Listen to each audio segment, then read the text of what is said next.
नमस्कार। बाजार आज और कल में आप सभी का स्वागत है। मैं हूं स्वाति रायना। बताएंगे बाजार में आज का पूरा एक्शन, साथ ही कल के लिए स्ट्रैटेजी और शेयरों में कमाई के शानदार मौके।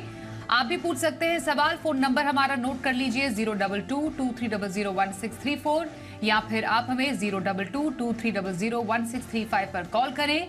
फेसबुक पर @ZEE बिजनेस ऑनलाइन और ट्विटर पर @ZEE बिजनेस अपने सवाल भेजें #बाजार आज और कल लिखकर।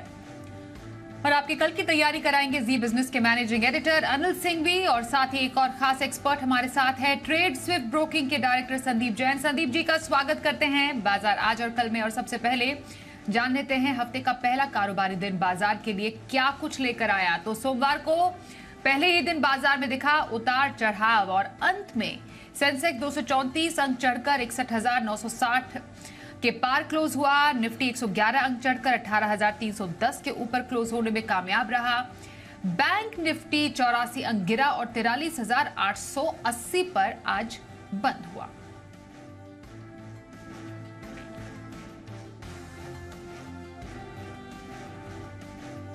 तो हफ्ते के पहले ही कारोबारी दिन बाजार में उतार चढ़ाव, क्या रही बड़ी वजह, समझते हैं एडिटर्स टेक में अनिल जी से।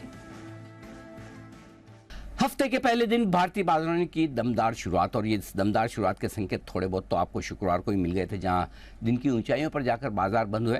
हालांकि शुक्रवार को देर रात अमेरिकी बाजारों में हल्की फुल्की कमजोरी थी और सुबह से डाउ फ्यूचर्स भी थोड़े लाल निशान में ही ट्रेड करते हुए दिख रहे थे। और वीकेंड का बड़ा डेवलपमेंट 2,000 रुपये के नोटों को रिप्लेस करने का RBI का फैसला, ये बड़ा इंपॉर्टेंट था। लोग देख रहे थे, जान रहे थे, सोच रहे थे कि बाजार इस पर रिएक्शन किस तरह का देगा। लेकिन आज शुरुआत बाजारों की एकदम शांत हुई, बिल्कुल 18,200 के आसपास खुलकर थोड़ा वक्त वहीं पर बिताया, आसपास में ट्रेड करते हुए देखे। ताकत आजमाइश होती दिखी, कितनी मजबूती, कितनी क्लोजिंग, कितनी कमजोरी बनती है। लेकिन शुरुआती 15-20 मिनट, आधा घंटा सुस्त रहने के बाद बाजार धीमे धीमे रफ्तार पकड़ते हुए दिखे। दिन के अंत में दिन की ऊंचाइयों पर जाकर निफ्टी 18,300 के ऊपर बंद होने में कामयाब रहा। 111 अंकों का अच्छा उछाल कहा जा सकता है, यानी कि शुक्रवार की तेजी को आगे बढ़ाने का काम किया। इसे आगे बढ़ाने में जो सबसे बड़े फैक्टर्स थे वो आते दिखे FIs की तरफ से। भले ही कैश मार्केट में 113 करोड़ की बिकवाली का आंकड़ा हो, लेकिन शुक्रवार को स्टॉक फ्यूचर्स दम लगाकर FIs ने खरीदे थे। बाकी रहा सवाल जो नोट बंद होने का या नोट रिप्लेस होने का 2,000 का, उससे लोगों को लगा कि काफ़ी कुछ पैसा सिस्टम में आएगा, कंजम्पशन बढ़ेगा, टैक्स कलेक्शन बढ़ेगा, इन सब के चलते मजबूती होगी, और यही बाजार को पसंद आता हुआ दिखा।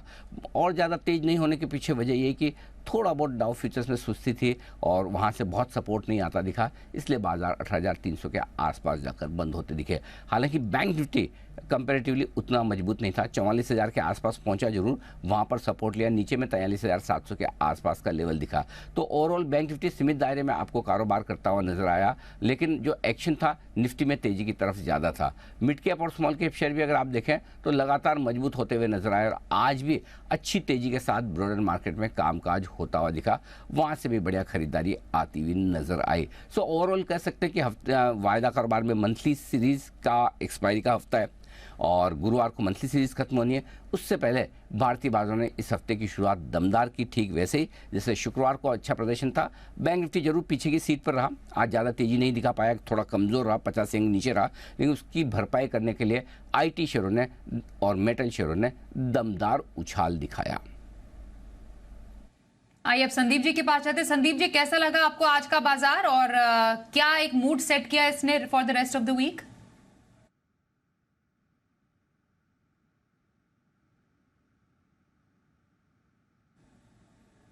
संदीप जी म्यूट पे हैं आप। Okay, very sorry. First of all very good evening.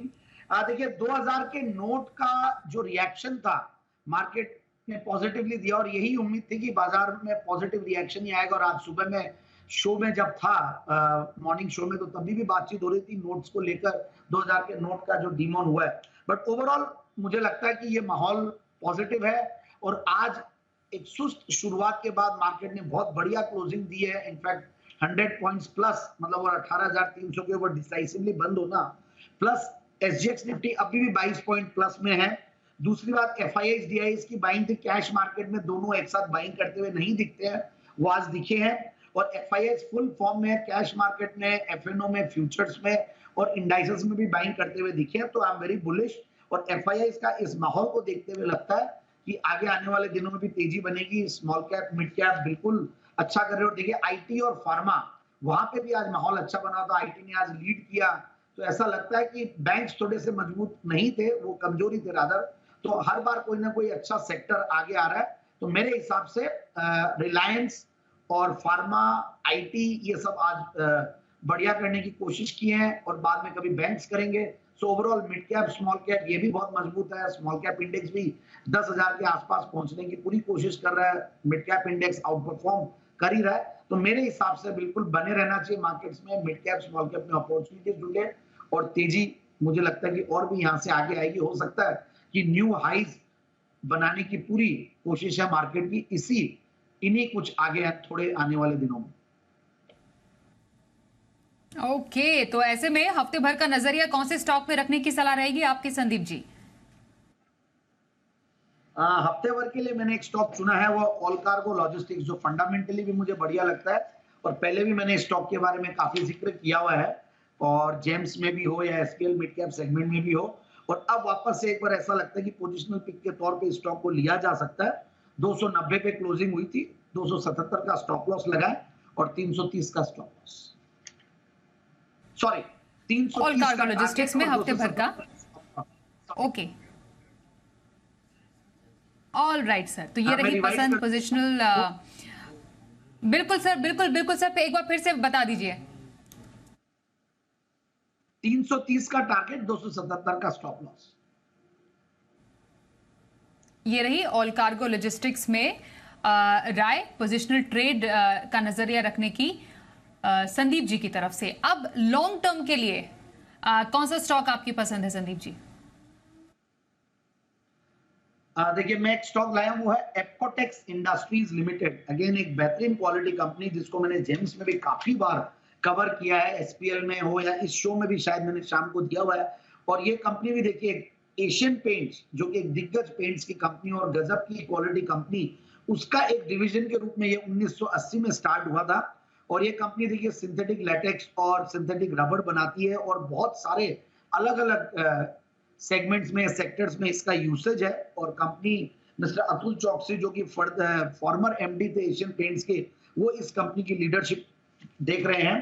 तो उनकी फैमिली और वो नेक्स्ट जेन भी इसमें आ गई है कंपनी में। और कंपनी जैसा कि मैंने कहा कि लीडिंग प्रोड्यूसर है सिंथेटिक रबर का, और काफी अलग अलग जो इनके जो एप्लीकेशंस है वो देखिए automotive components, gaskets, rice dehusking rollers, और इन सब में यूज होता है पेपर कोटिंग, कारपेट बैकिंग, और इन सब में टायर कोट ड्रॉपिंग में, डिपिंग में, कंस्ट्रक्शन में भी। और कंपनी को देखिए एक टीपीएम एक्सीलेंस अवार्ड भी मिला हुआ है, जो कि बहुत ही प्रेस्टिजियस होता है जापान में। तो Japan institute of plant maintenance ने इनको अवार्ड दिया हुआ है, और भी काफी अच्छे करे सर्टिफिकेशन है इनके। और मैं कंपनी के वो देख रहा था, तो कंपनी के जो कस्टमर बेस है, आईटीसी, जेके पेपर, पिडिलाइट इंडस्ट्रीज, इन तरीके की बड़ी बड़ी कंपनियां इनके वो है, और 2 इनके मैन्युफैक्चरिंग प्लांट्स है। फिर मैं क्रेडिट रिपोर्ट देख रहा था, तो रिसेंटली जो क्रेडिट रिपोर्ट आई है, बहुत ही अच्छी इनकी क्रेडिट रिपोर्ट है, AA- की इनकी लॉन्ग टर्म में रेटिंग है, विच इज वेरी गुड। कुछ इन्होंने कैपेसिटीज नई कमीशन की है, जिसकी वजह से इनका प्रोडक्ट मिक्स और कस्टमर मिक्स भी बढ़िया हो जाएगा। अच्छा, एक्सपेंशन भी कर रहे हैं, तो इनका मैं देख रहा था डेट इक्विटी रेशियो भी ठीक ठाक है, 0.32, and return on capital employed 28%, return on equity 25%, dividend yield अच्छा। पिछले 3 साल में प्रॉफिट की कैगर इज 89%, पिछले 3 साल में सेल्स की CAGR 29%। So these are very attractive fundamentals. और रिजल्ट्स भी जो मार्च के आए हैं, दिसंबर 2022 के मुकाबले बढ़िया है, बट मार्च 2022 के मुकाबले मार्जिन्स में कमी होने की वजह से थोड़ा नीचे जरूर आया।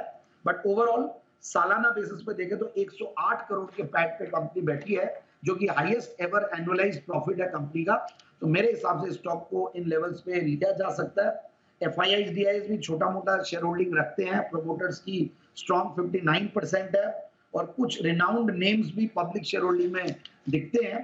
तो मेरे हिसाब से इस स्टॉक को इन लेवल्स पे लेते हैं तो 560 के टारगेट के लिए खरीदा जा सकता है।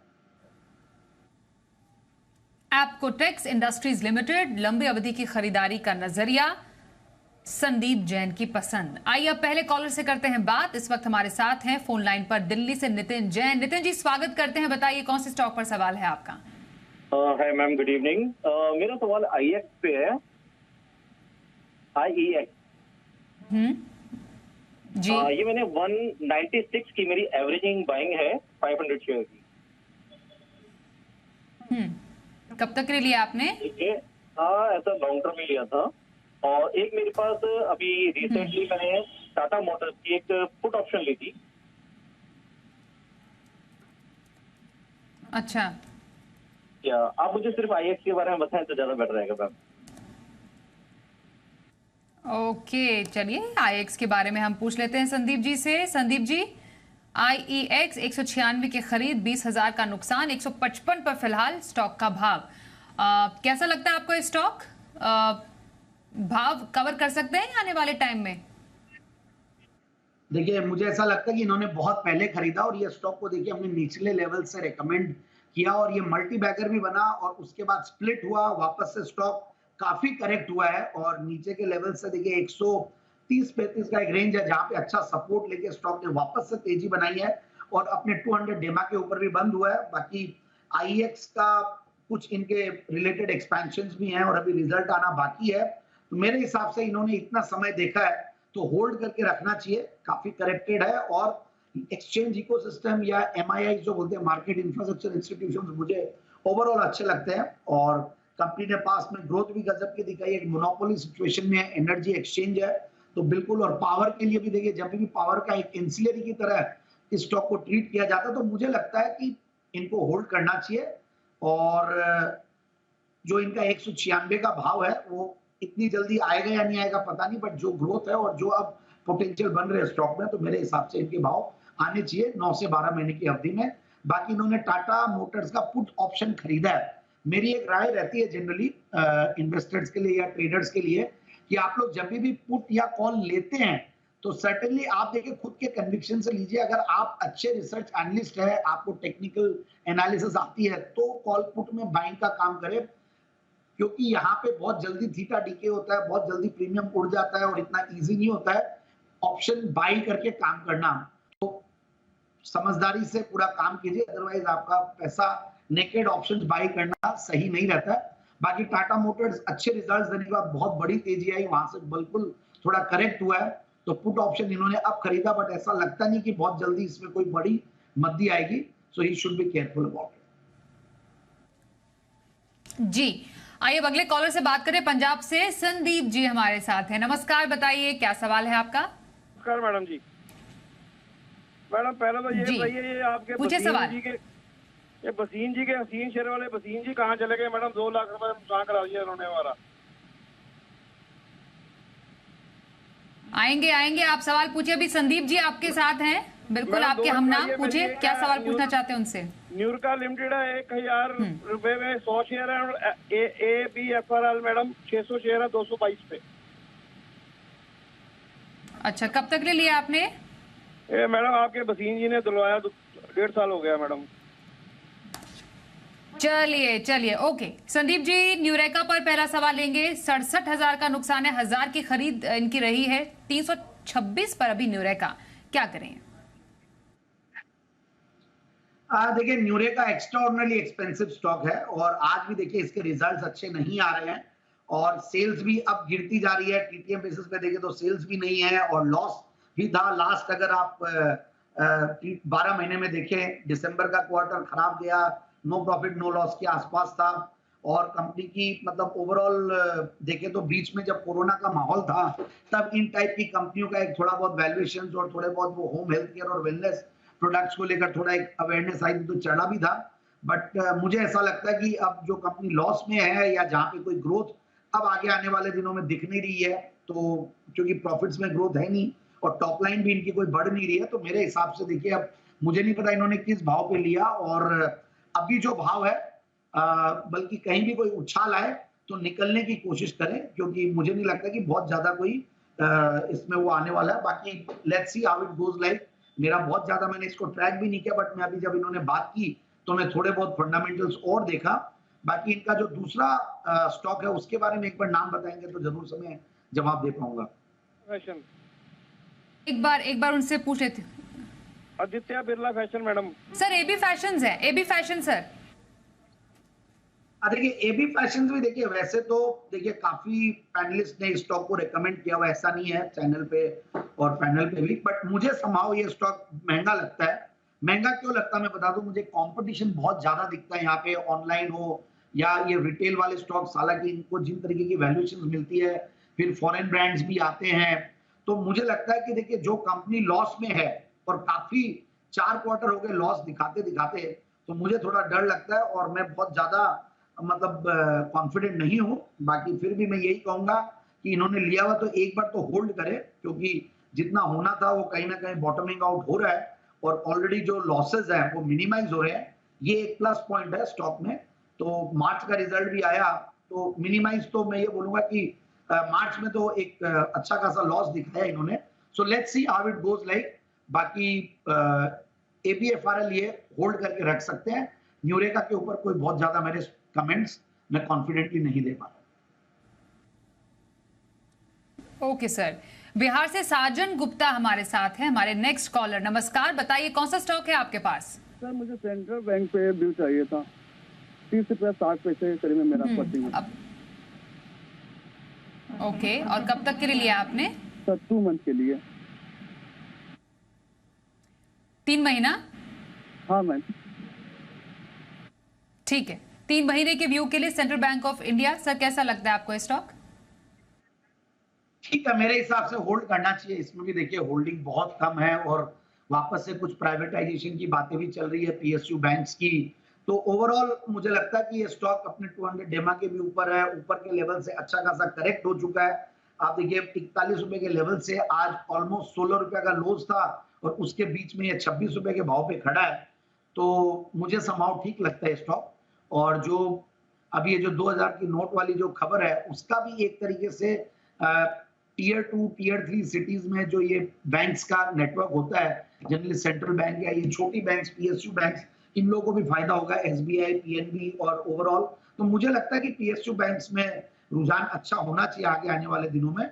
और बिल्कुल देखते हैं किस तरीके से, थोड़ा मार्केट नर्वस जरूर है, बैंक निफ्टी भी इसलिए करेक्टेड था ईसीएल की जो न्यूज को लेकर, और मुझे लगता है डिपॉजिट्स बढ़ेंगे अभी, तो बिल्कुल होल्ड करना चाहिए। और अगर एवरेज कर सके तो एवरेज भी कर ले, कोई बुराई नहीं। होल्ड करने की सलाह सेंट्रल बैंक ऑफ इंडिया में आपके लिए। गुवाहाटी से जितेंद्र जी इस वक्त हमारे साथ है। नमस्कार, बताइए कौन से स्टॉक पर पूछेंगे सवाल? मैम मेरे पास एक बजाज फिनसर्व के 50 शेयर हैं 1415 रेट पे, और एक दूसरा मेरा यस बैंक पे भी है। एक्चुअली यस बैंक के भी मेरे पास एक 3000 शेयर हैं जो कि 17 रुपीज एवरेज पे है। इसके रिगार्डिंग मेरे को पूछने थे कि क्या व्यू है दोनों स्टॉक पर? दोनों पे है 6 महीने का है। कब तक के लिए? 6 महीने तक। 6 महीने, ओके। 6 महीने का नजरिया बजाज फिनसर्व और यस बैंक पर। सर संदीप जी, क्या राय रहेगी इन दोनों स्टॉक्स पर? देखिए बजाज फिनसर्व में मेरे हिसाब से होल्ड करें, कहीं कोई, अब क्या है कि ऑलरेडी करेक्टेड स्टॉक है। रिजल्ट्स भी मैं देख रहा था, अच्छे रिजल्ट्स थे मार्च क्वार्टर के, और डाउनसाइड अब बहुत ज्यादा एक बार इमीडिएटली नहीं दिखती है। जो अलग अलग सेगमेंट्स में ये कंपनी है तो वहां पे मुझे ठीक लगती है कंपनी। बट ओवरऑल देखिए एक होल्डिंग नेचर की भी कंपनी है, अलग अलग सेगमेंट्स है, इंश्योरेंस है या आपके एएमसीज है, ये सारी चीजें हैं इसमें। तो बाकी बजाज फिनसर्व करेक्ट होने के बाद ठीक है। और इनका जो दूसरा स्टॉक है, एक बार उसका नाम फिर से रिपीट करना पड़ेगा आपको। Yes bank. Yes bank, yes bank को भी होल्ड करके रख सकते हैं। जो एक लोगों में जनरली जो एक भ्रम बना हुआ है यस बैंक को लेकर कि बहुत एक्स्ट्राऑर्डिनरी रिटर्न्स आ जाएंगे, ऐसा मुझे लगता नहीं है। अब ये एक तरीके से देखिए पीएसयू बैंक्स की तरह ही चलेगा और ऑलरेडी एक लॉन्ग टर्म नजरिया रखना पड़ेगा। एसबीआई की अगुवाई में ये बैंक अब चलेगी तो देखिए कैसा रहता है। बट ओवरऑल डाउनसाइड बहुत ज्यादा लगता नहीं है और अपसाइड में देखिए इसको होल्ड करना पड़ेगा। और अब जो होना था इस कंपनी में हो गया, अब आगे आने वाले दिनों में जैसे दूसरी बैंक चलती है वैसे चलेगी और बहुत एक्स्ट्राऑर्डिनरी रिटर्न्स की उम्मीद नहीं करें। बाकी 20 से 25 रुपए के टारगेट्स के लिए आने वाले साल 1.5 साल के लिए बिल्कुल होल्ड किया जा सकता है। कल के बाजार पर क्या रखे खास स्ट्रैटेजी और बाजार के लिए अहम संकेत, समझते हैं अनिल जी से। जहां तक कल के बाजारों का सवाल है, तकनीकी तौर पर तो निफ्टी पर 18,300 की क्लोजिंग अच्छी कही जाएगी। बैंक निफ्टी जरूर 44,150 की रेंज में आकर बार बार रुक रहा है, अटक रहा है। भारतीय बाजारों के बंद होने के वक्त 3:30 बजे डाउ फ्यूचर्स और नैस्डैक फ्यूचर्स हल्के से 10-15 पॉइंट ऊपर हल्के हरे निशान में थे। तो देखना होगा अमेरिका में किस तरह का ट्रेडिंग सेशन होता है, सुबह डाउ फ्यूचर्स क्या कमाल करते हैं। लेकिन भारतीय बाजारों का जहां तक सवाल है, एक हल्के फुल्के करेक्शन के बाद निफ्टी मजबूती की तरफ बढ़ने की कोशिश कर रहा है, ये साफ नजर आ रहा है। ऐसे में अब कल के लिए जो सपोर्ट होगा वो 18,100 18,175 की रेंज बहुत ही मजबूत सपोर्ट का काम करेगी। ऊपरी स्तरों पर 18,400 18,450 तक जाने की कोशिश निफ्टी की हो सकती है।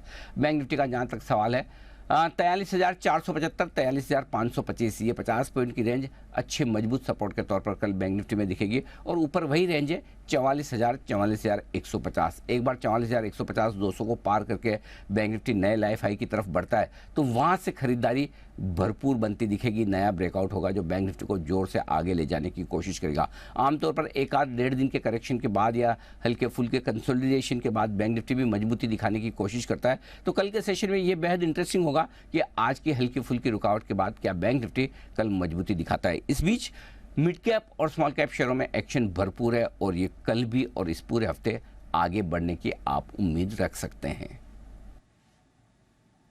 और आइए अब देखते हैं कल का ऑप्शन।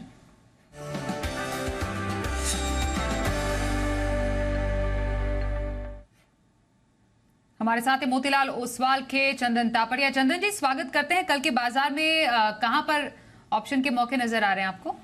जी देखिए, एक तो आईटी काउंटर्स रहेंगे और जिस हिसाब से पिछले 3-4 दिनों के हल्के से डिक्लाइन के बाद निफ्टी में रिकवरी हुई है, लग रहा है सिलेक्टिव आईटी काउंटर यहाँ पे होल्ड करेंगे। तो परसिस्टेंस का 5,050 का कॉल लेने की सलाह रहेगी। 35 रुपए का सपोर्ट रहेगा। ये कॉल ऊपर में 110 से 120 रुपए के टारगेट बना सकता है। दूसरा डिफेंस काउंटर पे फोकस है, तो HAL के हिंदुस्तान एरोनॉटिक लिमिटेड की 3100 की कॉल लेने की सलाह रहेगी। 5 रुपए का सपोर्ट लगाइए। ये कॉल ऊपर में 45-47 रुपए तक का टारगेट बना सकती है। ओके, तो ये चंदन तापड़िया जी की तरफ से ऑप्शन कॉल्स। और संदीप जी, इंट्राडे खरीदारी के लिए कौन सा स्टॉक लेकर आए हैं आज आप? बिल्कुल, मैं 2 स्टॉक्स लाया हूं। जब भी मुझे कैश मार्केट बढ़िया लगता है तो मैं इंट्राडे कैश मार्केट पिक भी लाता हूं। तो इंट्राडे एफएनओ पिक के तौर पे तो देखिए सीमेंट स्टॉक्स में माहौल बना हुआ था। आज एसीसी, अंबुजा सब बढ़िया कर रहे थे, इवन इंडिया सीमेंट्स। तो मैं श्री सीमेंट लाया हूं। तो 24,470 के लगभग बंद हुआ है। तो 24,950 का टारगेट लगाएं और 24,230 का स्टॉप लॉस। सो इंट्राडे एफएनओ पिक के तौर पे श्री सीमेंट्स। और मॉइल की मैं बात करूं तो ये है इंट्राडे कैश मार्केट पिक के तौर पे लाया हूं।